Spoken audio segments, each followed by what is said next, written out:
నమస్కారం. లైవ్ షోకి స్వాగతం. ముందుగా అతిథుల పరిచయం. శ్రీ దారా గోపి గారు, సీనియర్ పాత్రికేయులు, ప్రముఖ విశ్లేషకులు, టైమ్స్ ఆఫ్ ఇండియా మాజీ అసిస్టెంట్ ఎడిటర్. శ్రీ కారుమూరి వెంకటరెడ్డి గారు, వైఎస్ఆర్ కాంగ్రెస్ పార్టీ అధికార ప్రతినిధి. ముందుగా కొన్ని ఆసక్తికరమైన వీడియోలు చూద్దాం. నువ్వు ఉన్న పార్టీకి కేవలం ఈ రోజు నీకు ఒక కాంట్రాక్ట్ ఇవ్వకపోతేనే, ఒక పదవి ఇవ్వకపోతే మూడో రోజు నువ్వు తెలుగుదేశం పార్టీలో ఉండవు. నీ నైజం అది. ప్రాణం పోయినా, ప్రాణాలు అడ్డం పెట్టైనా సరే జనసేన కోసం నిలబడతాం మేము. మాతో నువ్వు పరాచకాలు ఆడుతున్నావా? కేవలం కూటమి ధర్మం కోసం అన్ని అణుచుకుని ప్రతి విషయం సర్దుకుని వెళ్తున్నావు. ఎవరైనా సరే ఖబర్దార్, జనసేన అంటే అంత చచ్చుబడి ఏం లేదు. ఉన్న 10 మంది అయినా 20 మంది అయినా అడ్డంగా నిలబడతాం, అడ్డంగా ఏదైనా చేస్తాం. అది జనసేన పార్టీ. ఇప్పటికైనా సరే మా ఎంపీ బాలశౌరి గారి మీద మీరు చేసిన అనుచిత వ్యాఖ్యలకి వెంటనే దాని గనక మీరు కూర్చోబెట్టి, గౌరవ మంత్రివర్యులు మీరే కూర్చోబెట్టి దాన్ని పరిష్కరించబోయినా ఈ సమస్యలు ఇంకా పెరుగుతాయి. మేము అందరం కూడా పైన అధిష్టానాన్ని సమాధానం చెప్పుకోవాల్సి వస్తుంది. మాటికి బాబాయ్ గొడ్లి మీది కదా తండ్రి కొడుకులది తడిగొడ్డల పార్టీ. తడిగొడ్డలతో గొంతులు కోసే పార్టీ మీది. రామారావు దగ్గర నుంచి, పిల్లనిచ్చిన మామ దగ్గర నుంచి, ఓట్లేసిన జనం దగ్గర నుంచి, మిమ్మల్ని నమ్ముకున్న వాళ్ళ దగ్గర నుంచి, జెండా మోసిన కార్యకర్తలతో సహా తడిగొడ్డలతో గొంతులు కోసే పార్టీ మీదే కదా. మీరు తడిగొడ్డ పార్టీ అయ్యండి, మళ్ళీ ఇంకా మమ్మల్ని గొడ్డల పార్టీ అన్నమాట. దేవుడు సిగ్గట్లేదు అసలు మీకు. అసలు నిఘా వర్గాలు చెప్తే ఆయనేమో పడుకుంటాడు వెళ్ళి. ఏమయ్యా, నీ కోసం 10 ఏళ్ల నుంచి నానా గడ్డి కరిచి చెమటోడ్చి రూపాయి సంపాదించుకున్నటువంటి, నీ కోసం ప్రాణాలు పెట్టినటువంటి జనసేన కార్యకర్త ఇల్లు దుర్మార్గంగా మా ఊళ్ళో మంత్రి కుల రవీంద్ర లంచం ఇవ్వలేదని పడగొడితే రావా అని అడుగుతున్నాను. టాపిక్ రావా? మా ఊరు టాపు కాదు కదా అసలు. మామూలుగా ఎక్కడికి విమానం పైనెక్కి రావాలి కదా, రారా మీరు? ఓట్లు వేసుకునేప్పుడు మాత్రం ఏది కావాలంటే అది వాడుకుంటా. సుగాలి ప్రీతి మరణాన్ని ముక్కుపచ్చల ఆరన్నటువంటి లేత పసి ప్రాణం హై స్కూల్ చదివేటంటే కనీసం 15 ఏళ్లు కూడా నిన్నటువంటి అమ్మాయిని సావుని మరణాన్ని నీ ప్రభుత్వంలో జరిగితే దాన్ని జగన్ కి ఆపాదించి నీచంగా ప్రచారం చేసి, అంటే ఆ అమ్మాయి తల్లి కులమేం కావాలి, పక్కేమో కులమత రహిత సమాజాన్ని కావాలి, కులం లేని రాజ్యం కావాలని మాట్లాడుతూ ఉంటారు. రైట్, అవి ఆసక్తికరమైన వీడియోలు. ఇక తెలంగాణ వార్తలు చూస్తే, అంతా మీ ఆశీర్వాదమే, తెలంగాణ ఆడబిడ్డలతోనే మా ప్రభుత్వం ఏర్పడిందన్న ముఖ్యమంత్రి రేవంత్ రెడ్డి. ఘనంగా పద్మాల ప్రదానం. రాష్ట్రపతి ద్రౌపది ముర్ము నుంచి పద్మశ్రీ అందుకున్న 6 తెలుగు తేజాలు. ఇక హైదరాబాద్లో ఒక్క డబుల్ బెడ్రూమ్ ఇల్లైనా కట్టారా అని ప్రశ్నించిన కేటీఆర్. కర్ణాటక సరిహద్దులో 2 బ్రిడ్జ్ కమ్ బ్యారేజీలు కట్టబోతున్నారు. మెట్రోకి 13,600 కోట్లు వర్కింగ్ క్యాపిటల్ కోసం రుణాన్ని రీఫైనాన్స్ చేసిన ఐఆర్ఎఫ్సి. సో ఇది ఒక మేజర్ డెవలప్మెంట్ హైదరాబాద్లో మెట్రోకి సంబంధించి. ఇక ఏపీ వార్తల్లోకి వెళ్తే, రంగా హత్యకు చంద్రబాబే సూత్రధారి అన్న వంగవీటి నరేంద్ర. పెద్ద మాటలొద్దు అవినాష్ రెడ్డి వ్యాఖ్య బీటెక్ రవి పైన. పొగాకు రైతు ధర్మాగ్రహం. ప్రకాశం జిల్లాలో బేళ్లు తగలబెట్టి నిరసన. చంద్రబాబు సర్కార్పై తీవ్ర ఆగ్రహం. 21,452 మందికి మొండి చేయి. వేట నిషేధ భృతిపై బాబు సర్కార్ ఎగనామం. టీడీపీ ఎంపీ కేసినేని చిన్నికి ఈడీ షాక్. ఆయన ఆ కంపెనీలో డైరెక్టర్గా ఉన్న చిన్ని భార్య జానకి లక్ష్మి రేపు హైదరాబాద్లో విచారణకు హాజరు కావాలని నోటీసు. అయితే ఈనాడు వాళ్ళు కొద్ది డిఫరెంట్గా ఇచ్చారు. మద్యం కుంభకోణం కేసులో ఫ్రైడ్ ఇన్ఫ్రాకాన్కు ఈడీ నోటీసులు. అందులో డైరెక్టర్గా ఉన్న కేసినేని చిన్ని, సతీమణి జానకి లక్ష్మి, రాజ్ కసిరెడ్డి అంటూ వార్త ఇచ్చారు. ఓ స్థలం అభివృద్ధి కోసం ఎస్పీవీ ఏర్పాటు చేసాం, అంతకుమించి లావాదేవీలు జరగలేదన్న చిన్ని. ఇక్కడికి వచ్చేసరికి చాలా జాగ్రత్తగా ఈనాడు వాళ్ళు కవర్ చేసే పరిస్థితి అనమాట. అదే వైసీపీకి సంబంధించి అయితే లేని ఆ చిన్నప్పన్న ఆయన ఎవరో దొరికాడు, అది చేశారు ఇది చేశారని రచ్చ చేస్తుంటారు. అంటే జర్నలిజాన్ని ఆ స్థాయికి తీసుకొచ్చారు, బ్యాలెన్స్ అనేది వదిలేసి. గోదావరి పుష్కరాల బాధ్యత నాదేనన్న పవన్ కళ్యాణ్. టాస్క్ ఫోర్స్ గోదావరి కాలుష్య నివారణకు టాస్క్ ఫోర్స్ ఏర్పాటు చేస్తామన్న పవన్ కళ్యాణ్. బేర్ల సరఫరాకు ప్రోత్సాహకాలట. మంత్రివర్గ ఉపసంఘ సమావేశంలో చర్చ. ప్రజాశక్తిలో వచ్చింది. చంద్రబాబు అవినీతిపరుడు అంటూ అనేక ఉదాహరణలు చెప్పిన భూమన కరుణాకర్ రెడ్డి. వైఎస్ కుటుంబంపై దుష్ప్రచారం ఆపకపోతే మేము కూడా అదే స్థాయిలో చేయాల్సి ఉంటుందని హెచ్చరిక. సుప్రీం తీర్పునకు విరుద్ధంగా స్టార్ హోటళ్లకు భూములు ఇస్తున్నారు. అమరావతిలో భూ కేటాయింపులపై సిబిఐ ఈడీలకు ఫిర్యాదు చేస్తా. సిఎస్కు కేంద్ర ప్రభుత్వం మాజీ కార్యదర్శి ఏఎస్ శర్మ లేఖ. పెద్ద మాటలు. పయ్యావుల కుటుంబానికి హత్యా రాజకీయాలు. నా తండ్రిని సోదరుని చంపించింది మీరు కాదా? జగన్ గురించి మాట్లాడే ముందు నీ కుటుంబ చరిత్ర గుర్తు తెచ్చుకో. మంత్రి పయ్యావుల కేసుపై మాజీ ఎమ్మెల్యే విశ్వేశ్వరరెడ్డి ధ్వజం. చంద్రబాబు గారు నిన్న ఎంఎస్ఎంఈలకు సంబంధించిన సదస్సు జరిగితే స్టాళ్లు పరిశీలిస్తూ మార్గదర్శనం చేస్తూ ఆయన తిరిగారని చెప్పి రాశారు. ఇక జగన్ తాత రాజారెడ్డి పైన మళ్ళీ పరంపర రాస్తున్నారు. ఇప్పుడే సడన్గా ఏదో కొత్త విషయం కనిపించలేదు. మళ్ళీ ద్వారంపూడి చంద్రశేఖర్ రెడ్డి మీద కూడా ఈనాడు వాళ్ళు ఏదో రాశారు. అమరావతిపై తప్పుడు ప్రచారం మానుకోవాలని నారాయణ గారు అన్నారట. అయితే ఆసక్తికరంగా అమరావతి నిర్మాణంతో ఏటా 12,000 కోట్ల ఆదాయం వస్తుందని మంత్రి నారాయణ గారు చెప్పారట. ఎట్లా సాధ్యం అవుద్దా వెంకటరెడ్డి గారు? సడన్గా అంటే సంక్షిప్తంగా ఒక మాటలో చెప్పండి. ఇది అంటే ఎట్లా సాధ్యం చెప్పాలి కదా. పాయింట్ ఏంటంటే ఇదిగో ఈ పలానా రూపంలో ఇంత ఆదాయం వస్తుంది సంవత్సరానికి, ఇదిగో ఇక్కడ ఈ కంపెనీలు వచ్చినాయి, ఈ కంపెనీల ద్వారా ఇట్లా ఆదాయం వస్తుంది అన్న చెప్పుంటే బాగుండేది. ఇప్పుడు అక్కడికి వచ్చేయన్నీ ఆదాయం వచ్చేటటువంటి ఏమి రావాలి. భూముల అమ్మకం ద్వారా కదా. భూముల అమ్మకం ద్వారా ఒకసారే వస్తుంది సార్. ప్రతి సంవత్సరం ఎట్లా వస్తుంది ఆదాయం? అదొక పాయింట్. ఇప్పుడు భూములు ఎంత ఉన్నాయో ఇప్పుడు వాళ్ళకే క్లారిటీ లేదు. ముందు 6,000 ఎకరాలు మిగులుతుంది అన్నారు, ఫస్ట్ 8,000 అన్నారు, తర్వాత 6,000 అన్నారు, ఇప్పుడు 2,000 అంటున్నారు, మళ్ళీ భూసేకరణ అంటున్నారు. ఇప్పుడు రేటు చూస్తే మనం చంద్రబాబు నాయుడు గారు కొందంతకి 3,60,00,000 ఎకరం కొన్నాడు. సరే రేపు పొద్దున బ్రహ్మాండంగా అది వెళ్ళి 5 కోట్లకు కొన్నా, వాళ్ళు మిగిలి 5,000 ఎకరాలు చూసుకున్నా, ఒక 5,000 ఎకరాలు అనుకుందాం మిగిలేదు, 5,000 ఇంటూ ఏదైతే 5 కోట్లు వేసినా 25,000 కోట్లు. వీళ్ళు ఇప్పుడు వరకు తెచ్చినటువంటి అప్పులు ఎంత? 47,000 కోట్లు ఇప్పుడు తీసుకొని వచ్చారు. అంతకుముందు 5,000 కోట్లు అప్పులు తీసుకొని వచ్చారు. ఇప్పటికే 52,000 కోట్లు. అంటే వీళ్ళు తెచ్చిన అప్పుల్లో సగానికి రావు. మళ్ళీ దీనికి అసలు వడ్డీ కట్టేటప్పటికి ఎన్ని లక్షల కోట్లు అవుతుంది? సో అది గ్రోత్ ఇంజిన్ కాదు, గుదిబండ అనేది చెప్పనే వాళ్ళే చెప్తా ఉన్నారు. దాని చూడు ఉండవల్లి రైతులు పాపం రెగ్యులర్గా ఆందోళన చేస్తారు. రెగ్యులర్ ఏదో కొండలు తగలబెట్టారు అక్కడ అన్నారు. అదే అది మిస్టరీ కూడా ఉంది, అదేందనేది చూడాలి. ఎందుకంటే ఉండవల్లి పెన్నాకు సంబంధించి 2 రోజులైనా దానికి అంజెక్కట్లేదు అంటున్నారు. మన అంతకుముందు చంద్రబాబు నాయుడు గారి ప్రభుత్వంలో ఇట్లానే రైతుల్లో పొలాలు తగలబెట్టి మరీ బలవంతంగా తీసుకున్న దాఖలాలు కూడా ఉన్నాయి. సో దీని మీద మనకు క్లారిటీ రావాల్సిన అవసరం. రైట్. ప్రొఫెసర్ నాగేశ్వర్ గారి మీద మీడియాలో జరుగుతున్న దాడిని తీవ్రంగా ఖండిస్తున్నాం. ఎన్ఆర్ఐ వాసవి అసోసియేషన్ USA, వాసవి ఆర్య వైశ్య సంఘాలు తెలంగాణకు సంబంధించిన వాళ్ళు కూడా చాలా తీవ్రంగా ఖండించారు. ప్రొఫెసర్ నాగేశ్వర్ గారి మీద ఇలాంటి ఆరోపణలు చేస్తారా అని చెప్పి, కేసులు పెడతారా అని చెప్పి. జగన్ చెప్పిన మావిగన్ చాలా మంచి ప్రతిపాదన. అమరావతిలో 2 లక్షల కోట్లు ఖర్చు పెట్టి అది పూర్తవడానికి 200 ఏళ్లు ఎదురుచూడటం కన్నా మచిలీపట్నం, విజయవాడ, గుంటూరుని కలిపి రాజధాని చేస్తే పెద్ద నగరం అవుతుంది. మాడభూషి శ్రీధర్ గారు రైట్ టు ఇన్ఫర్మేషన్ కమిషనర్గా కూడా ఢిల్లీలో పనిచేశారు. అలాగే ప్రముఖ విద్యావేత్త. వాళ్ళని రేపు నుంచి ఆయన తిడతారు, స్టార్ట్ చేస్తారు. ఆల్రెడీ మొన్న ఒకసారి తిట్టారు కదా. అయితే మంగళగిరి రూరల్ పోలీసులు మెచ్చుకోవాలి. వాళ్ళు నవలూరు పరిధిలో పశువుల ఆసుపత్రి దగ్గర అవ్వారు నాగేశ్వరరావు అనే వృద్ధుడు నిరాశాయ స్థితిలో ఉండటంతో పోలీసులు వచ్చి అతన్ని ఆదుకున్న తీరు, దీని మీద వార్తలు వచ్చాయి. ఇక పవన్ కళ్యాణ్ ఈ పెట్రోల్ ధరలు పెరిగిన తీరు చాలా ఆందోళన కలిగిస్తూ ఉంది. పెట్రోల్ ధరల మీద ఆకాశానికి ఇంధన రేట్లు 10 రోజుల్లో 4 సార్లు పెట్రోల్ డీజిల్ రేట్లు పెరిగాయి. సో ఈ పెరుగుదలని ట్యాక్సులు తగ్గించడం ద్వారా చేయొచ్చని గతంలో చెప్పిన చంద్రబాబు గారు, లోకేష్ గారు అందుకు చొరవ ఎందుకు తీసుకోవట్లేదు? గోపి గారు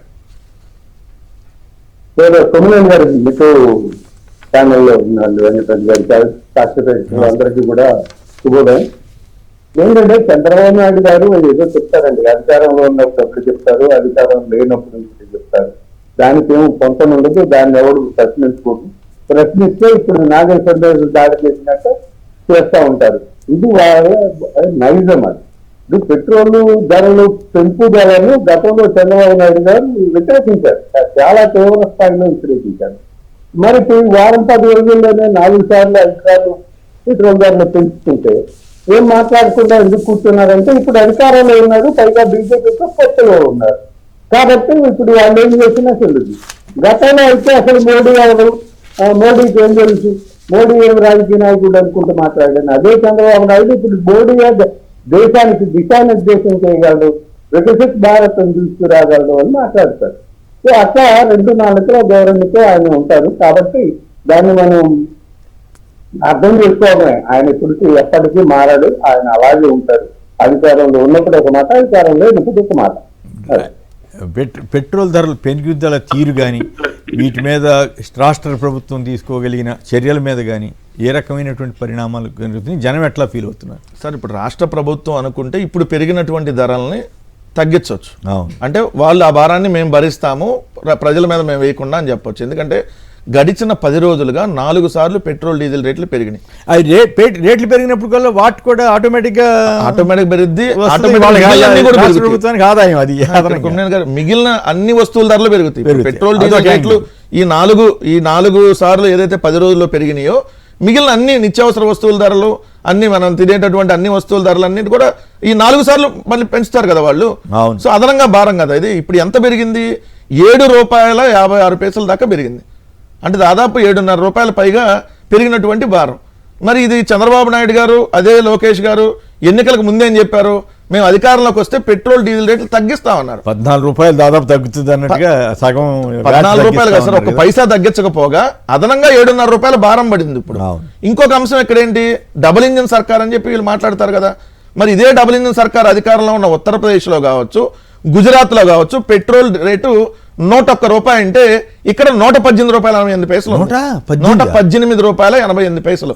అంటే ఎంత పెరిగింది? ₹17 పైగా పెరిగింది. అక్కడ ₹101.81 గుజరాత్ లో, ఉత్తరప్రదేశ్ లో ₹101.64 ఉంటే ఆంధ్రప్రదేశ్ లో ₹118.88.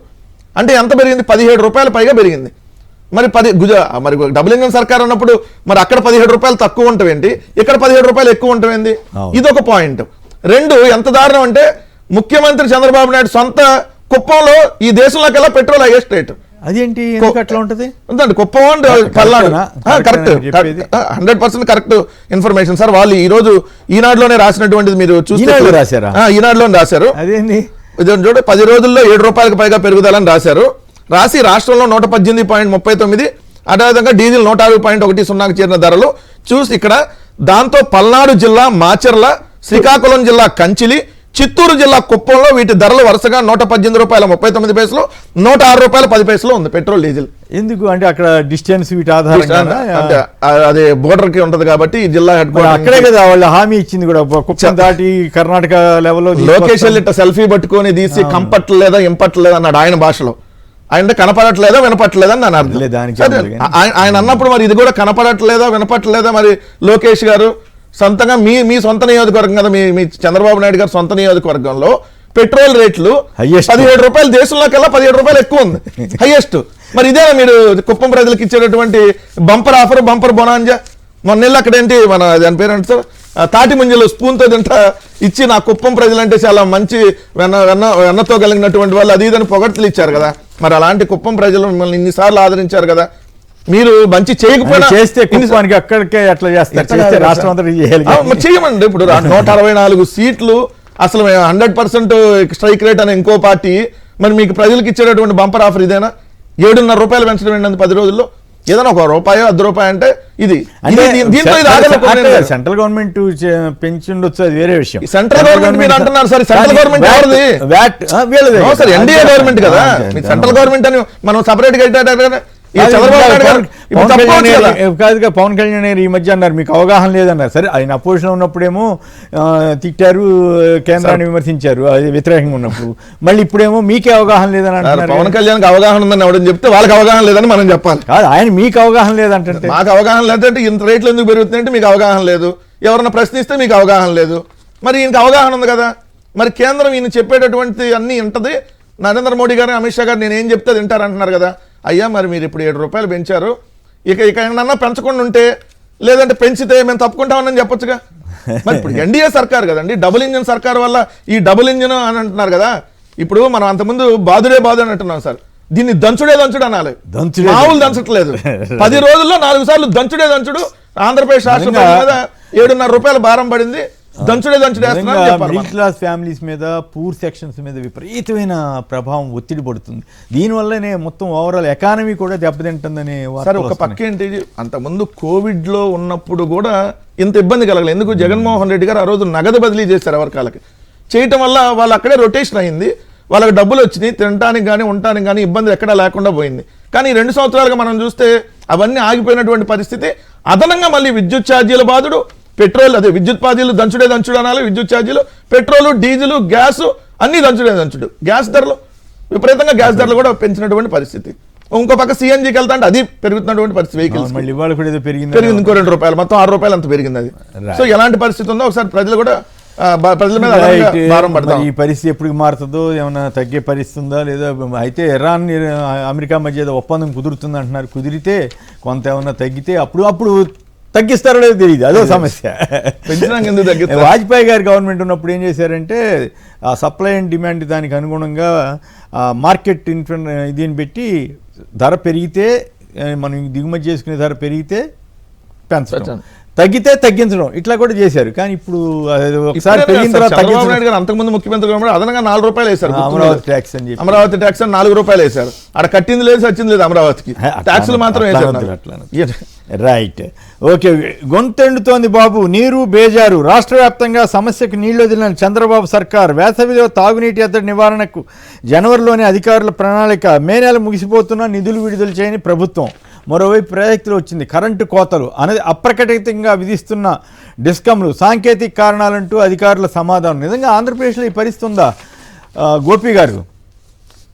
సార్, కరెంటు కోతలు అయితే మొదలయ్యాయండి. బాగా అర్ధరాత్రి పూట పట్టపగలు ఏదో టైంలో మొత్తం మీద కరెంట్ తీస్తున్నారు. నగరాల్లో తీస్తున్నది, పల్లెటూరులో అయితే అసలు కరెంట్ వచ్చింది అంటే వచ్చింది అనుకోవాలి తప్ప వేరే పరిస్థితి లేదు. ఈ కరెంటు కోతలు అయితే అలాగే ఉన్నాయి. ఇంకా నీటి కొరత, మంచినీటి కొరత అంటే జనరల్ గా ఆంధ్రప్రదేశ్ లో పల్నాడు ప్రాంతంలో చాలా గ్రామాల్లో మంచినీటి కొరత వస్తుందండి సమ్మర్ లో. సో ట్యాంకర్లతోటి పంపించాల్సిన అవసరం ఉంటుంది. అది ఆ ఏర్పాటు ఎప్పుడు చేసుకోవాలని మేలో ఈ పరిస్థితి వస్తుంది కాబట్టి నువ్వు ఫిబ్రవరి నుంచే ప్రిపేర్ అయ్యి ప్రణాళిక చేసుకొని ఏ గ్రామాలకు ట్యాంకర్లు పంపించాలి, ఎన్ని ట్యాంకర్లు పంపించాలి అనేది ప్రణాళిక సిద్ధం చేసుకోవాలి. కానీ వీళ్ళు ఏప్రిల్ లో చాలా బిజీగా ఉన్నారు. ఫిబ్రవరి, జనవరి, ఫిబ్రవరి, మార్చి, ఏప్రిల్లో చాలా బిజీగా ఉన్నారు. అమరావతి అయితేనేమి, లేకపోతే పెన్షన్ల పంపిణీ అయితేనేమి, ఇట్లాంటి వాటితో బిజీగా ఉన్నారు. ఎక్కడా కూడా ప్రజలు ఎదుర్కోబోయే నీటి ఎద్దటి, మంచినీటి ఎద్దటిని ఆదుకోవడానికి కానీ, లేకపోతే దాన్ని సరి చేసుకోవడానికి కానీ, ప్రజల గ్రామాలకు మంచినీరు అందించడంలో కానీ ప్రణాళికలు అసలు ఏమీ చేయలేదు. అవి గాలికి వదిలేశారు.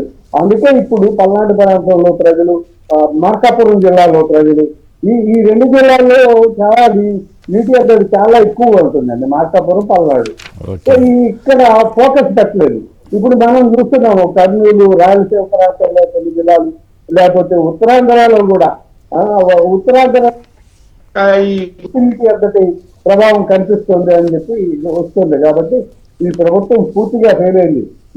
ఈ వేసవి కాలంలో ప్రజల మంచినీటి అవసరాలు తీర్చడంలో, లేకపోతే వాటిని ఆదుకోవడంలో ఈ ప్రభుత్వం పూర్తిగా ఫెయిల్ అయింది అనేది చాలా స్పష్టంగా కనిపిస్తుంది. రైట్, నిజంగానే గారు ఇప్పుడు ఈ రోజు కరెంటు కోత కాదు, దాదాపుగా 15 రోజుల క్రితం నుంచే ఇదంతా జరుగుతుంది. ఎందుకంటే ఇది ఆంధ్రజ్యోతి పేపర్లో ఇప్పుడు మీకు ఇది ఎప్పుడు మే 14వ తారీఖు వచ్చినటువంటి heading, cut cut cut cut cut cut కట అనధికార కరెంటు కోతలతో కష్టాలు.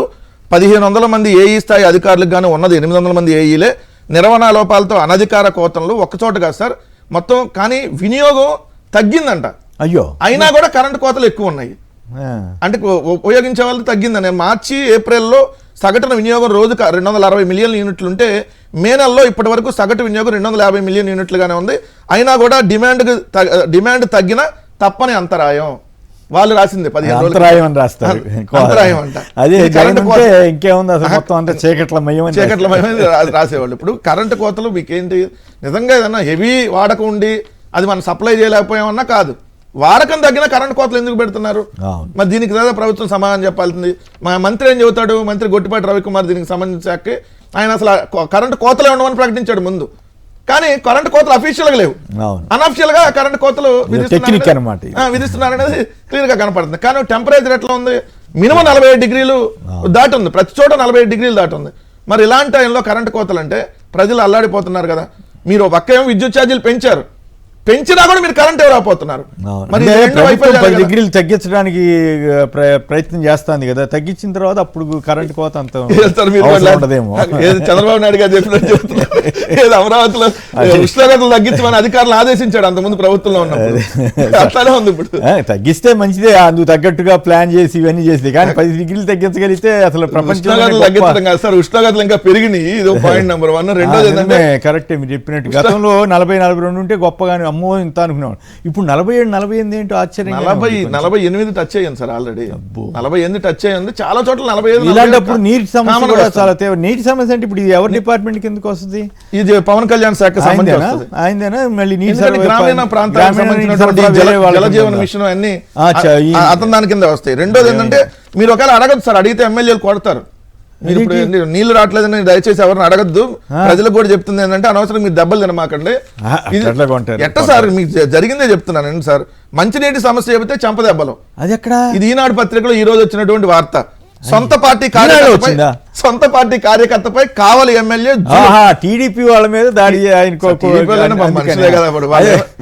వైసీపీ వాళ్ళు అయితే వైసీపీ వాళ్ళు ఎమ్మెల్యే మీద దాడి చేశారని రాయకుండా ఉంటే చాలు. గ్రామంలో మంచినీటి సమస్యను వివరించిన సొంత పార్టీ కార్యకర్తపై ఎమ్మెల్యే చేయి చేసుకున్న ఉదంతో పొట్టి శ్రీరాములు జిల్లా కావలి మండలంలోని చలంచెర్ల పంచాయతీలో వేసవి నేపథ్యంలో తాగునీటి ఎద్దడి తీవ్రమైంది. వీళ్ళు వెళ్ళి అడిగారంట సార్. అది కూడా ఏంది, ఆయన అపాయింట్మెంట్ తీసుకొని వెళ్ళి ఎమ్మెల్యేని అపాయింట్మెంట్ అడిగి కావలి ఎమ్మెల్యే దగ్గుబాటి వెంకటకృష్ణారెడ్డి దగ్గుమాటి అంటే ఆయన కావ్య కృష్ణారెడ్డి అంటారు. ఆయన్ని కలవాలని చెప్పి ఫోన్ లో అడిగి అపాయింట్మెంట్ అడిగితే పొద్దున్న 7:30కి రమ్మని అంటారు. సొంత పార్టీ కార్యకర్తలే అడిగితే పొద్దున్న 7:30కి రమ్మంటే 7:30 దగ్గర నుంచి 15 మంది గ్రామస్తులు పొద్దున్న 7:30 నుంచి 11 గంటల దాకా వెయిట్ చేస్తే 11 గంటలకు ఆచుకొని తెచ్చుకొని ఆయన కిందకు వచ్చి అడిగానే, సార్ మా ఊర్లో ఇట్లా సమస్య ఉందంటే అని మీరు చెరువు పనులు ఒక పార్టీ మన పార్టీలో వేరే వాళ్ళకి మీరు అప్పచెప్పారు, వాళ్ళు సరిగ్గా చేయట్లేదంటే నువ్వు నన్నే క్వశ్చన్ ఇస్తావని చెప్పి 3 సార్లు కొట్టాడు సార్ చెంపదెబ్బలు. ఇది కూడా ఈనాడులో రాసినట్టు అంత నేను ఎమ్మెల్యేని నన్నే ప్రశ్నిస్తావా అంటూ అందరి ముందే ఆ యువకుడిని 3 సార్లు చెంపదెబ్బలు కొట్టారు.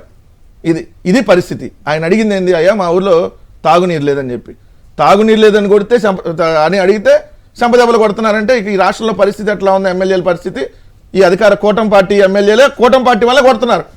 ప్రశ్నిస్తే ఓ పక్కేమో జనసేన వాళ్ళని తెలుగుదేశం వాళ్ళు కొడతారు, తెలుగుదేశం వాళ్ళని తెలుగుదేశం ఎమ్మెల్యేలు కొడతారు, జనసేన ఎమ్మెల్యే మహిళలకి వీడియోలు తెలుగుదేశం వాళ్ళు తీపిస్తారని చెప్పి వాళ్ళే చెప్పారు శ్రీకాళహస్తి సంబంధించి. మళ్ళీ దాని మీద పవన్ కళ్యాణ్ గారి వ్యాఖ్యలు మళ్ళీ వెళదాం. రైట్, ఏదేమైనా ఆంధ్రప్రదేశ్లో నిజానికి ఈ పరిస్థితి రాకూడదు. ఎందుకంటే అన్ని నదులు ఇవన్నీ ఉన్న సరే వేసవకాలం అంటే ప్రాబ్లం వస్తుంది. కానీ వెంటనే గతంలో ఏం చేసేవాళ్ళంటే బోర్లు వేయించడం, ట్యాంకర్ల ద్వారా పంపించడం. మరి ఇప్పుడు అవన్నీ జరగట్లేదా ఏమో, మరి ప్రాబ్లం అయితే ఎక్కువగా ఉందని అంటున్నారు. గౌరవ ఉప ముఖ్యమంత్రి గారు కానీ ముఖ్యమంత్రి గారు కానీ దీని మీద శ్రద్ధ వహిస్తే మంచిదని చెప్పాలి. ఇక మెగా డిఎస్సీనా దగా డిఎస్సీనా? సీఎం చంద్రబాబుపై మాజీ సీఎం వైఎస్ జగన్ ధ్వజం. గోపి గారు చెప్పండి, డిఎస్సీ వివాదం మీద ఎక్కడ సరైన రెస్పాన్స్ వచ్చిందా? ఈ స్కామ్ జరిగిందని వార్తలు వస్తున్నాయి. నిన్న జగన్ గారు కూడా గట్టిగా ప్రశ్నించారు. దాని మీద లోకేష్ గారు కానీ లేదా అఫీషియల్గా కానీ ఎవరైనా స్పందించారా? కుమ్మనేని గారు వీళ్ళు ఎవరో స్పందించకండి. బయట ఏదో గాలి పొగేసేదో మాట్లాడతారు కానీ ఆధారాలతో సహా ఆరోపణలు చేస్తే మాత్రం వాటికి దేనికి స్పందించరు, వాటికి సమాధానాలు చెప్పరు. దాటవేట ద్వారానే లేదా డైవర్షన్ పాలిటిక్స్ చేస్తారు. డిఎస్సీ మెగా డిఎస్సీ చేస్తామని చెప్పి వీళ్ళు మొట్టమొదటి ఎప్పుడో చెప్పుకుంటారు. వచ్చిన తర్వాత ఏం చేశారు? గతంలో జగన్మోహన్ రెడ్డి గారు ఇచ్చినటువంటి 6,000 ఉపాధ్యాయ పోస్టులను కూడా కలుపుకొని వీళ్ళు 11,000 12,000 ఏదో మొత్తం మీద రిక్రూట్మెంట్ చేయించాలని చూపించారు. మళ్ళీ ఇది 2వ సంవత్సరం నడుస్తుంది. మరి ఈ సంవత్సరం తీయాలి కదా, తీయటం లేదు. ఏమి చేయకుండా ఈ కాలయాపన చేస్తూ మేము 20 లక్షల ఉద్యోగాలు ఇస్తాము, 100 కోట్ల పెట్టుబడులు తెచ్చేస్తున్నాము, వచ్చేస్తున్నాయి, అన్ని వచ్చేస్తున్నాయి, అగ్రిమెంట్లు అయిపోయినాయి అని చెప్పి ప్రచారం చేసుకోవడం ఏదైతే ఉందో అది చాలా దారుణంగా ఉంది. ప్రజలైతే దాన్ని నమ్మడం లేదు. నిరుద్యోగులు ఇప్పుడు అంటే ఇష్యూ అది కాదు. ఇప్పుడు మొన్న ఈ మధ్య జరిగిన డిఎస్సీలో అవకతవకలు జరిగాయి అనేది ప్రధానమైనటువంటి అంశంగా జగన్ గారు ప్రస్తావించారు. మరి ఇది డబుల్ ఇంజిన్ సర్కారు అవకతవకలు ఇక్కడ డిఎస్సీలోనే కాశారు, బయట నీట్ లో కూడా జరుగుతుంది. క్వశ్చన్ పేపర్ లీక్ అవుతుంది, నీట్ క్వశ్చన్ పేపర్ లీక్ అయ్యి వీళ్ళు క్యాన్సిల్ చేసుకోవాల్సిన పరిస్థితి వచ్చింది. అంటే వీళ్ళకి అధికార యంత్రాంగం మీద ఈ డబుల్ ఇంజిన్ సర్కారుకి హక్కు లేదు, గ్రిప్ లేదు. అధికారులు ఏం చేస్తున్నారు అనేది లేదు. ఏదో దబాయించి పనులు చేయించుకోవడం తప్ప అధికారుల మీద నియంత్రణ కోల్పోయిన ప్రభుత్వం ఇది. రైట్. సుబ్రహ్మణ్యం గారు తిరుపతి నుంచి. సుబ్రహ్మణ్యం గారు నమస్కారం, మాట్లాడండి. నమస్కారం, మాట్లాడండి. పోయిన మన జగన్ గారి గవర్నమెంట్ లో మీరు కూడా కొన్నిటి సలహాదారులు ఉన్నారు. ఇప్పుడు మీరు చంద్రబాబు నాయుడుకి ఎందుకు సార్ సలహాదారుగా పోకూడదు మీరు? ఇది ఎక్కడ కూడా చర్చ ఏమిటి? మీరు చెప్పేది ఏమిటి? ఏం మాట్లాడతారు స్వామి? సుబ్రహ్మణ్యం గారు ఏయ్, బాగా దయచేసి పరిచయం కదా. కాదు, దయచేసి మాట్లాడరండి లేకపోతే దయచేసి సబ్జెక్ట్ మాట్లాడండి. ఒకవేళ ఈ అంశాల్లో ఏదైనా భిన్నాభిప్రాయం ఉంటే ఆ భిన్నాభిప్రాయం గౌరవంగా చెప్పండి, తప్పులేదు. కానీ నన్ను సలహాదారుగా వెళ్ళటం అంటే తీసుకోమని కాదు అడుగుతారా? సార్, మీరేం తీసుకోమని మీరు వెళ్ళి రికమెండ్ కాదు, చేయండి. జగన్ గారి దగ్గర ఏం సలహాదారు లేరు నేను ఎప్పుడు లేను. సాక్షి టీవీలో ఒక ఉద్యోగం పనిచేస్తాను. ఒక ఏడాది మీడియా అకాడమీ చైర్మన్ గా ఉన్నాను. మీరు సలహా ఇవ్వండి చంద్రబాబు గారికి, ఆయన తీసుకోండి, గట్టిగా క్రిటికల్ గా మాట్లాడి మీకు ఉపయోగపడతారని చెప్పండి. నేను వస్తానా రానా అది ఉన్న ఉద్యోగం మీకు ఉద్యోగం మీకు ఇస్తే మళ్ళీ ఆయన కొత్త ఉద్యోగం అడుగుతాడు. గొప్పది కదా, వాళ్ళకి తెలియదే మా కాలర్ చెప్పండి. ఎన్టీవీలో ఉన్న ఉద్యోగాన్ని పీకిపిచ్చి చేపించారని చెప్పండి లోకేష్, అదే కదా. సరే కానీ ఇప్పుడు ఈ తర్వాత ఇంకా దారుణంగా వ్యవహరిస్తున్నారు కదా, కేసులు పెట్టి రైట్. ఇక దీని మీద సంక్షిప్తంగా ఇప్పుడు జగన్ గారు అడిగిన క్వశ్చన్కి వీళ్ళు దేనికి సమాధానం చెప్పకుండా మళ్ళీ నువ్వు ఏడవడానికి సిద్ధంగా ఉన్నావు, ఇంకో డిఎస్సీ ఇస్తున్నాను లోకేష్ ట్వీట్ పెట్టాడంట. ఓహో, అంటే జగన్ గారు అడిగింది ఏంటి? అయ్యా మీరు ఇస్తానన్న డిఎస్సీ ఫస్ట్ మెగా డిఎస్సీ కాదు, మేము ఇచ్చిన పోస్టులు 6,000 కలుపుకొని ఇచ్చారు, ఇది మినీ డిఎస్సీ. రెండోది ఇక్కడ జరిగినటువంటి అవకతవకల మీద ఆయన క్లియర్గా పాయింట్ టు పాయింట్ అడిగారు. ఏమని? పేపర్ లీక్ అయింది, డేటా డిలీట్ అయింది, మెరిట్ లిస్ట్ మాయమైంది, ఈ ఎగ్జామ్ ఎవరైతే కండక్ట్ చేస్తున్నారో అవుట్ సోర్సింగ్ గుచ్చెక్కి స్టేట్ ఫస్ట్ ర్యాంక్ వచ్చింది. ఎట్లా వచ్చింది? SCERT అంటే state council of educational research and ట్రైనింగ్లో అవుట్ సోర్సింగ్ ఎంప్లాయీగా ఉన్నటువంటి వ్యక్తికి స్టేట్ ఫస్ట్ ర్యాంక్ ఎట్లా వచ్చింది? రెండోది స్పోర్ట్స్ కోటాలో 15 లక్షలకి పోస్టులు అమ్మారు అనేది ఇది క్లియర్గా విత్ ఆధారాలతో ఉన్నాయి. అసలు ఏ రోజు క్రీడా మైదానంలో అడుగుపెట్టిన వాళ్ళకి ఫేక్ సర్టిఫికేట్లు తెచ్చుకొని ఈ స్పోర్ట్స్ కోటాలో డిఎస్సి ఉద్యోగం పొందారని ఇది విత్ ఆధారాలతో అడిగితే దీనికి సంబంధించి ఒకదానికి సమాధానం చెప్పడం చేతగా అంటే వ్యక్తిగత విమర్శలు, నువ్వు 10th క్లాసు ఆ పేపరు, ఎవడు పేపర్ లీకు, నీ దగ్గర ఏమైనా ఆధారం ఉందా? ఆయన హైదరాబాద్ పబ్లిక్ స్కూల్లో మెరిట్ స్టూడెంట్గా ఉన్నారు. సో దాన్ని పట్టుకొని ఏదైతే జగన్మోహన్ రెడ్డి గారి మీద విమర్శలు ఏంది? సో నువ్వు ఇష్యూ కరెక్టా కాదనేది చెప్తే బాగుంటుంది. ఇదిగోండి ఈ ఎంప్లాయీ దీనికి వచ్చిందో లేకపోతే ఇతను అంతకుముందు మెరిట్ ఉందా లేదా, ఇదిగో 15 లక్షలకు అమ్ముకున్నాడు, ఇదిగో ఈ క్రీడల్లో ఈ ఆరితేరాడు, ఇతను సర్టిఫికెట్లు ఇది మీరు చెప్పే తప్పు ఒప్పు, ఇది కదా మనం విమర్శకి. ఎవరైనా అపోజిషన్ పార్టీ క్వశ్చన్ చేసినప్పుడు అధికార పార్టీ ఏం రియాక్ట్ అవ్వాలి? విత్ ప్రూఫ్తో రియాక్ట్ అవ్వాలి. ఫ్యాక్ట్ చెక్, ఇదిగోండి ఫ్యాక్ట్ ఇది అనాలి. కానీ లేని వ్యక్తిగత విమర్శలు. జగన్ గారు నిన్న చూడండి అన్ని ప్రెస్ మీట్, సుదీర్ఘంగా ప్రెస్ మీట్ పెట్టి అడిగితే బాలకృష్ణ టక్ అని కాల్చాడు. ఎందుకు అక్కడ ఎవరైతే వాచ్మెన్ చనిపోయాడంటే ఒక్కరు మాట్లాడలే దాని మీద. ఈ మల్లెల బాబుజీ దాని మీద మాట్లాడట్లా, మీరు వంగవీటి రంగా దాని మీద మాట్లాడట్లా, ఏదైతే పెంగళ దశరథరావు మీద మాట్లాడట్లా, రాజారెడ్డి గారిని తీసుకొని వచ్చి రోజుకొకటితో ప్రెస్ మీట్లు పెట్టించి అడ్డమైన చెత్తవాగుడు వాగించాలి. ఇదే ప్రజలు కూడా గమనిస్తా ఉన్నారు. సో ఏం జరుగుతా ఉంది ఇక్కడ క్లియర్ అనేది. వీళ్ళు అడిగిన దానికి సమాధానం చెప్పండి. డిఎస్సి ఎగ్జామ్ ఇది పవన్ కళ్యాణ్ గారి అంశంలోకి వెళ్ళడానికి ముందుగా ఇంకొక చిన్నదానికి కాదు, కోటి పరిశ్రమలు ఏకంగా మన చంద్రబాబు గారు ఇప్పుడు చెబుతున్నారు. నిజంగా ఒక కుటుంబం ఒక పారిశ్రామికవేత్త సాధ్యమే.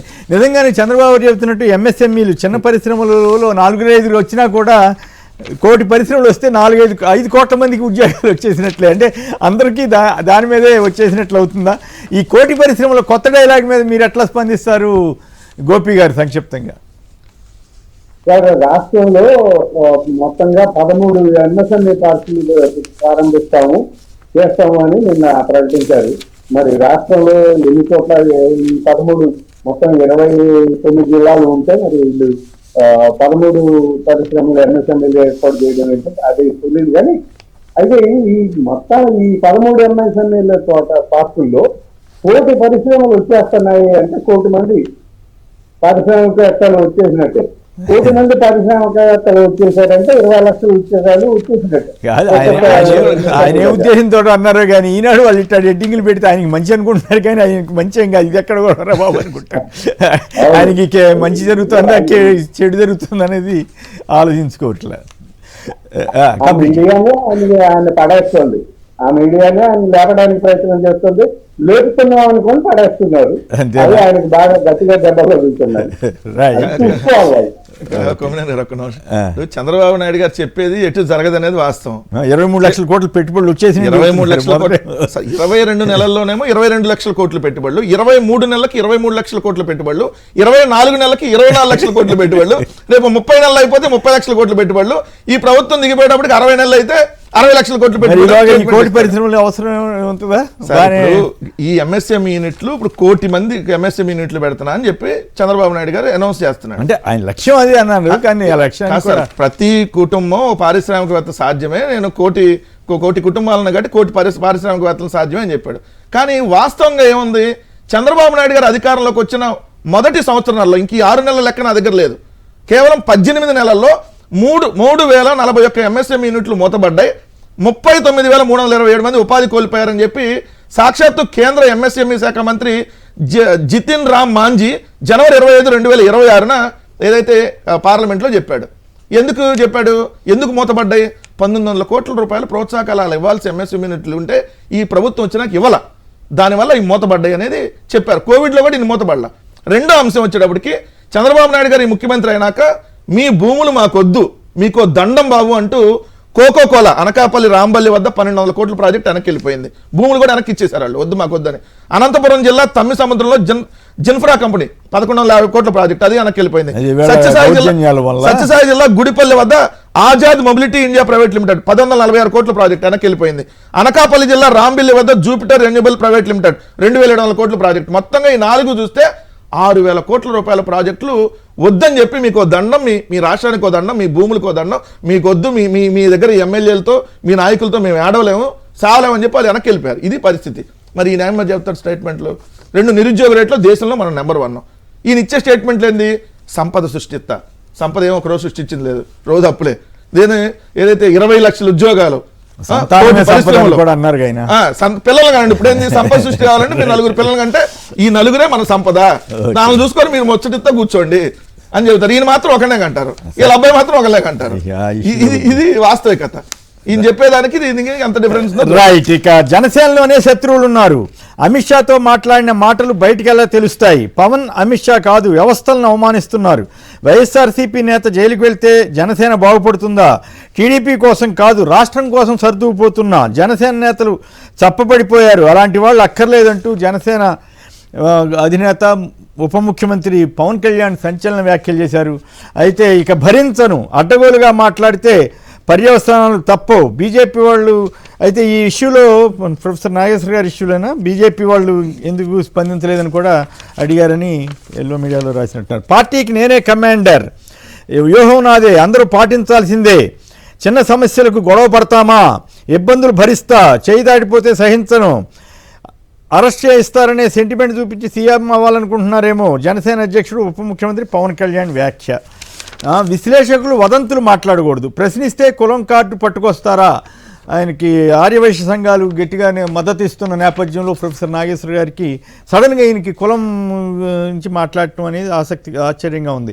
విశ్లేషకులు వదంతులు మాట్లాడకూడదు అంటే రాజకీయ నాయకులు మాట్లాడచ్చు, ఏం పాడు వదంతులు కాదు, ఆయనకున్న సమాచారం చెప్పారు. ఇప్పుడు ఇందాక చూసాం కదా జర్నలిజం అంటే ఏంటో రాధాకృష్ణ గారు చెప్పింది. ప్రశ్నిస్తే కులం కార్డు పట్టుకొస్తారా, జగన్ జైలుకి వెళ్తే నాకేంటి లాభమని పవన్ కళ్యాణ్ గారు అన్నారని ప్రజాశక్తి వాళ్ళు రాశారు. సో ఈయన మాటల ఆంతర్యం ఏమిటి, అసలు ఆయన ఎందుకు అట్లా మాట్లాడుతున్నారు, వీటన్నిటి మీద చర్చలోకి వెళ్దాం. గోపి గారు చెప్పండి, అసలు పవన్ కళ్యాణ్ గారి ఉపన్యాసంని మీరు ఏ రకంగా అర్థం చేసుకుంటారు? రాష్ట్ర ప్రజలకి, జనసేన కార్యకర్తలకి ఆయన ఏం సందేశం ఇచ్చారు? గొడవలు వచ్చినా కూడా భరించాలని చెప్పారా, లేకపోతే మళ్ళీ తప్పబడిపోయారని అంటున్నారు? ఇంకోసారి అసలు గొడవలు జరుగుతున్నమాట వాస్తవా కాదా? ఎందుకు వాళ్ళ బాలశౌరి గారే గట్టిగా మాట్లాడారు కదా, ఇదేనా గవర్నమెంట్ అంటే అని కూడా గట్టిగా ఆయన మాట్లాడారు. సో ఇవన్నీ నేపథ్యంలో మంగళగిరిలో గొడవ మనం ఎవరు మాట్లాడట్లేదని, పిఠాపురంలో మాట్లాడుతున్నారని, మనం ఎందుకు గొడవ పట్టమని ఇట్లే చాలా చాలా విచిత్రంగా మాట్లాడారు కదా. మీకేమనిపిస్తుంది? మధ్యలో విజయ్ ప్రస్తావన కూడా వచ్చింది, తమిళనాడు సీఎం ప్రస్తావన. సో ఓవరాల్గా మీ విశ్లేషణ ఏమిటి? నాగేశ్వర గారి ఇష్యూ కూడా ఆయన ఏదో రకంగా రైజ్ చేశారు. ఇప్పుడు పవన్ కళ్యాణ్ మీద ఒక బాధ్యత ఉందండి ఆయనకి. ఎందుకంటే వాళ్ళ అన్నగారు పార్టీ పెట్టారు, ఓడిపోయారు, పక్కన కాంగ్రెస్ లో కలిపేశారు, చేతులు దులుపుకున్నారు. ఈయన పార్టీ పెట్టాడు, 2014లో పోటీ చేయలేకపోయాడు, 2019లో గెలవలేకపోయాడు. సో ఈ పరిస్థితుల్లో ఎట్లయినా సరే గెలవాలి, అధికారంలో ఉండాలి అనేది ఆయన బలంగా తీర్మానించుకొని కూర్చున్నారు. సో అయితే ఆయన ఒంటరిగా గెలవలేదు కాబట్టి ఆయనకి తెలుగుదేశం మద్దతు కావాలి, అందువల్ల తెలుగుదేశం తోటి పోతున్నారు. చంద్రబాబు గారిని, లోకేష్ ని, తర్వాత దేవాంశని కూడా ఇంకో 15 ఏళ్ల పాటు ఆయన మోయడానికి సిద్ధంగా ఉన్నట్టుగానే ప్రకటించేస్తున్నారు. సో ఆయన మోస్తూ ఉంటారు. ఈ క్రమంలో ఏమవుతుంది అంటే తెలుగుదేశం నాయకులు జనసేన నాయకులను అవమానించడం, లేకపోతే జనసేన కార్యకర్తలను కొట్టడం, తిట్టడం, ఇట్లాంటివన్నిటినీ జరుగుతూ ఉన్నాయి. గ్రామాల్లో, నియోజకవర్గాల్లో తెలుగుదేశం జనసేన నాయకుల మధ్య, కార్యకర్తల మధ్య ఘర్షణలు జరుగుతూనే ఉన్నాయి. అవన్నీ కూడా ఆయన చూసి చూడనట్టు పోవాలి, వాటిని పట్టించుకోకూడదు అని చెప్తున్నారు. కానీ జనసేన నాయకులు ఏం చెప్తున్నారంటే ఈ అవమానాలు మేము ఎక్కడ భరించాలి, తెలుగుదేశం నాయకులు మమ్మల్ని అవమానిస్తున్నారు అని చెప్తున్నారు. ఇక పవన్ కళ్యాణ్ గారేమో అవమానాలను భరించండి, తట్టుకోండి అని చెప్తున్నారు. ఈ నేపథ్యంలో మరి జనసేన నాయకులు లేదా కార్యకర్తలు ఎంతకాలం ఈ అవమానాలు భరిస్తూ పవన్ కళ్యాణ్ వెనుక ఉంటారో లేదో తెలియదు. కానీ పవన్ కళ్యాణ్ పద్ధతి అయితే మారేలాగా కనిపించడం లేదు. ఆయన అయితే తెలుగుదేశాన్ని భుజాన్ని మోసుకుంటూ తిరగడానికి ఆయన సిద్ధపడిపోయారు. మరి ఈ స్థాయిలో ఘర్షణలు జరుగుతూ ఉంటాయి తెలుగుదేశం నాయకులకి, జనసేనకి. మరి ఆయన దాన్ని ఎట్లా సర్ది పెట్టుకొని సమన్వయంతో పార్టీని, కార్యకర్తలని, నాయకుల్ని నడిపిస్తారో తెలియదు.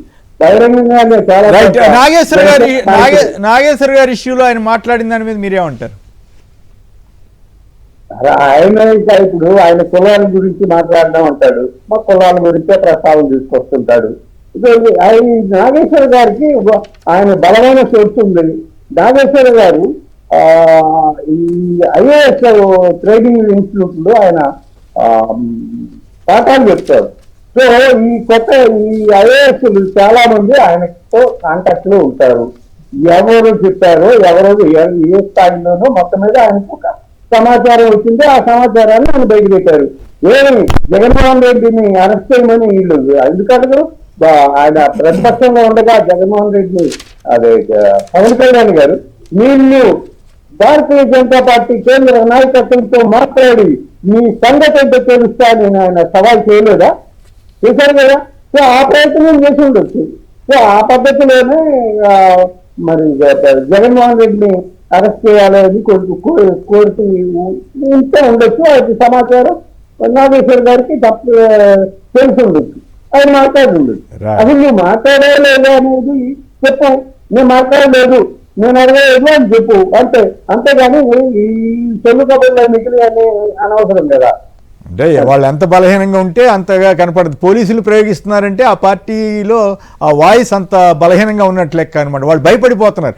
ప్రొఫెసర్ నాగేశ్వర గారి వ్యాఖ్యలకి అంతగా భయపడాల్సిందే ఉంది. లేదు అట్లాంటిది ఏం జరగలేదంటే ఒక మాటతో అయిపోయేదానికి కేసు పెట్టి, వాళ్ళ మీద పెట్టి, మీడియా మీద పెట్టి ఏందేందో విచిత్రంగా ఉంది. మరి ఎవరి తరఫున ఎందుకు చేస్తున్నారు? తెలుగుదేశం తరఫున ఈయనెందుకు సఫర్ అవ్వాలనుకుంటాడో ఏందో, ఈయనెందుకు అప్రతిష్ట అవుతున్నారో మనకి అర్థం కావట్లేదు. రైట్, వెంకటరెడ్డి గారు. ఇప్పుడు నిన్న పవన్ కళ్యాణ్ చూసిన తర్వాత ఒక అపరిచితుడు వ్యాఖ్యలాగా ఉన్నాయి. అంటే ఆయన ఏం మాట్లాడాడు అంతకుముందు, ఇప్పుడేం మాట్లాడుతున్నాడు, ఆయనకే అర్థం కాకుండా మాట్లాడుతున్నాడు. అంటే వాళ్ళ కార్యకర్తలకు అయితే అర్థం కాదు ఆయన మాట్లాడేది, ప్రజలకు కూడా అర్థం కావట్లేదు. లేకపోతే ఏమంటాడు ఆయన, దారిని పోయే ప్రతి ఒక్కడు రాలేద్దామంటే ఊరికే ఉండవు అంటాడు. అంటే ఇప్పుడు ప్రొఫెసర్ నాగేశ్వరరావు గారు మీకు దారిని పోయేవాడు అయితే మీరు ఎందుకు రియాక్ట్ అయ్యారు? Point number 1. దారిని పోయేవాడు ఎవడో నిజంగా మాట్లాడితే మీరు ఎందుకు కేసులు పెడతారు? అతనికి దారిని పోయేవాడు ఎవడో ఏదో మాట్లాడుకుంటారండి. ఇప్పుడు మన కింద కామెంట్లు తిడతా పెడతారు, లేకపోతే మిమ్మల్ని ఇప్పుడు కాలర్ ఏదో మాట్లాడాడు, మన అందరి మీద కేసులు పెడతావా? ఎవడో దారిని పోయాడు సమాధానం చెబుతాం, ఏదో మాట్లాడుకుంటారు. పైగా నా దాదాపు 50 ఏళ్ళు 49వ సంవత్సరంలోకి వస్తున్నాను. ఇంత కెరీర్లో రాజకీయ అంశాల మీద కేసులు పెట్టిన ఏకైక చరిత్ర ఇప్పుడు చంద్రబాబు గారు గత ప్రభుత్వాల్లో కూడా ఇట్లా ఎప్పుడు జరగల. ఇప్పుడు ఎందుకు ఇంత ఆయన స్థాయి ఎందుకు ఇట్లా పడిపోతుందో అర్థం కాకుండా ఉంది. మరి అది ఎవరి ఎఫెక్ట్? పవన్ కళ్యాణ్ గారు అడిగితే పెట్టారా, లేకపోతే లోకేష్ గారి సలహానా? ఏం అర్థం కాకుండా ఉంది.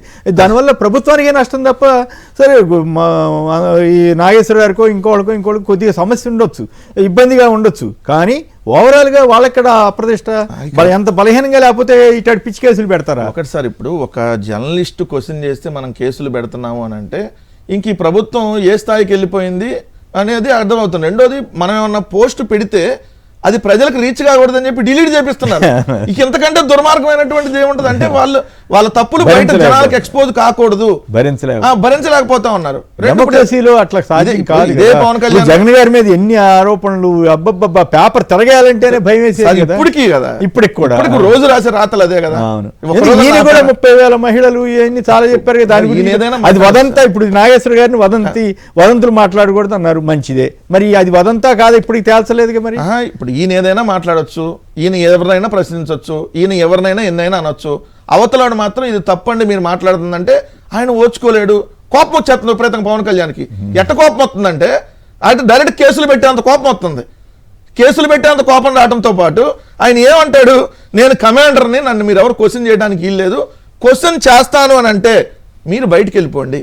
జనసేన వాళ్ళకి ఆయన అల్టిమేటం ఇచ్చాడు నిన్న క్లియర్గా. ఆ ఉద్దేశంతో అన్నారా? క్లియర్గా నన్ను ఎవరన్నా క్వశ్చన్ చేయాలనుకుంటే ఈ పార్టీలో మీరు ఉండొద్దు, వెళ్ళిపోండి.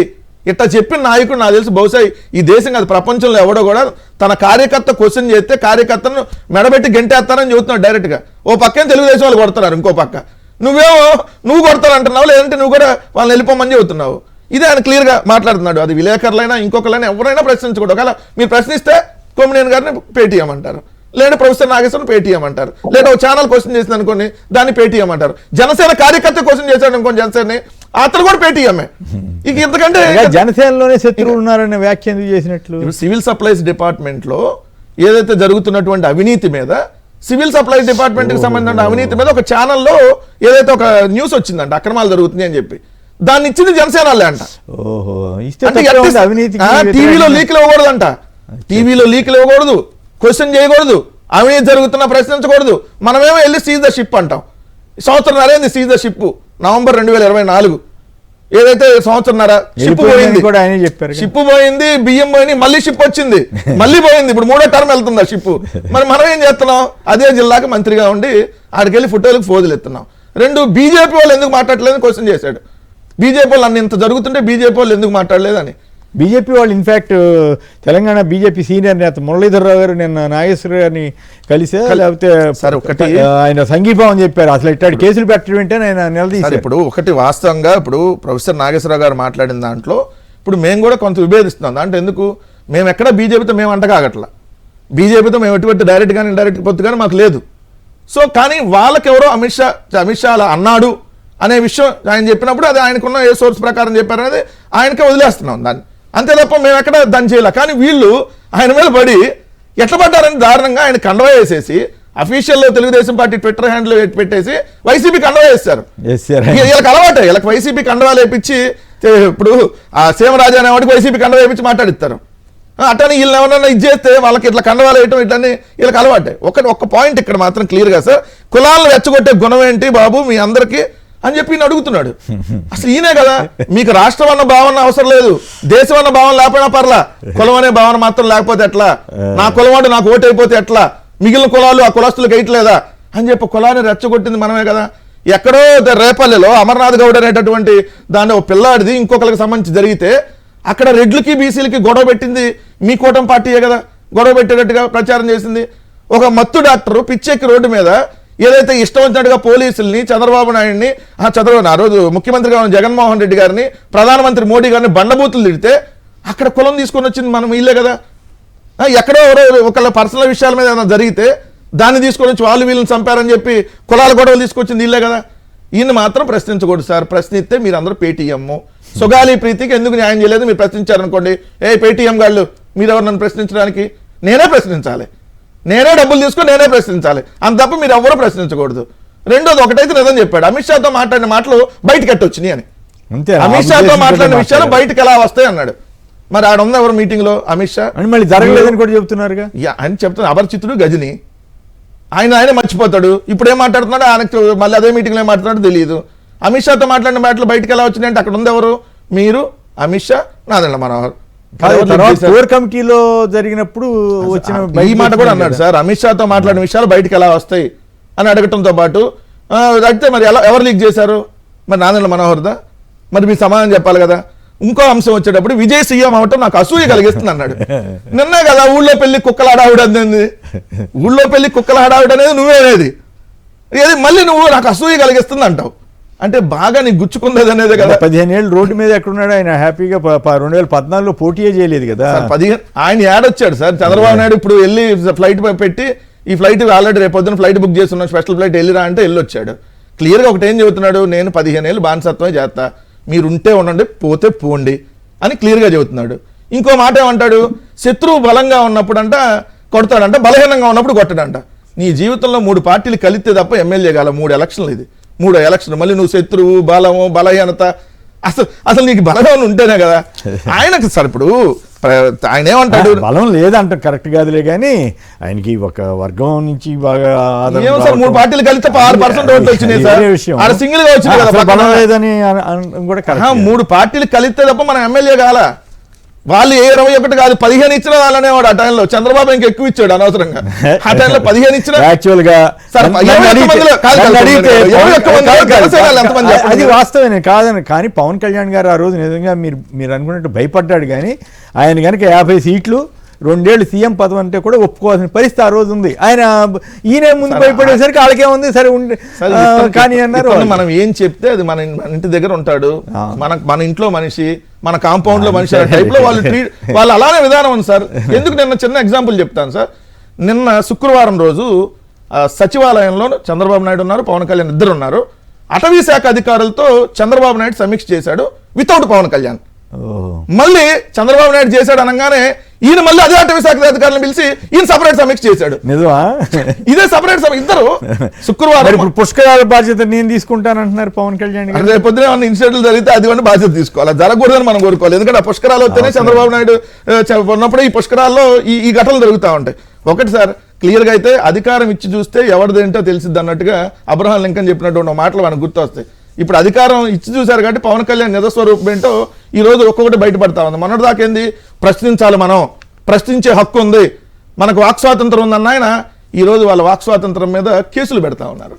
ప్రశ్నించినటువంటి వ్యక్తుల మీద కేసులు పెడతా ఉన్నారు. అందుకనే అధికారం ఇచ్చి చూస్తే ఆ విషయంలో పవన్ కళ్యాణ్ గారికి తెలిసి చేస్తున్నారో తెలియజేస్తున్నారో అని తెలియకుండా జరుగుతుందో కానీ తెలియకుండా చంద్రబాబు గారి వ్యూహాత్మకంగా తెలివిగా పవన్ కళ్యాణ్ గారు కూడా ఈ అప్రదిష్ట పాలేదటి చేస్తున్నారా అన్న అనుమానం వస్తుంది. ఈ కేసులు జనసేన వాళ్ళు ఎవరో కేసు పెట్టడం ఏంటి, ఈ గోల ఏంటి, పైగా మీరు ఏది ఇక నుంచి కేసులు ఏమి వద్దని అన్నారని కూడా వచ్చింది. అయినా కూడా విత్డ్రా కాలేదు ఇంకా నాగేశ్వర గారి మీద.